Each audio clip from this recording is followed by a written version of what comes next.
दिल से प्यार करनी तू दिमाग से समझदार बाड़ू।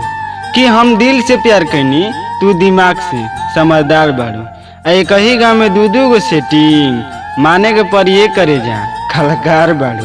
जा, जा, जा, जान भुला जाई। हम पागल हैं का कि हमके इतना सतावेलू। अरे हम पागल हैं का कि हमके इतना सतावेलू। अजतिया सुधार लए करे जा काहे 3-4 गुणन से बतियावेलू।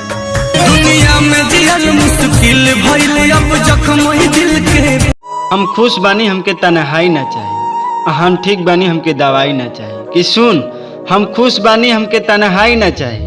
हम ठीक बानी हमके दवाई ना चाहिए। अय अपन झूठ अपन लगे रख रे भोसड़ी वाली। कि अपन झूठ अपन लगे रख रे भोसड़ी वाली। हमके तोर सफाई ना चाहिए। उन्होंने दिया है धोखा गहरों से शिकायत क्या। लोग कितने अजीब हैं। हर एक लोग कितने अजीब हैं। दिल तोड़ के कहते हैं खुश रहो।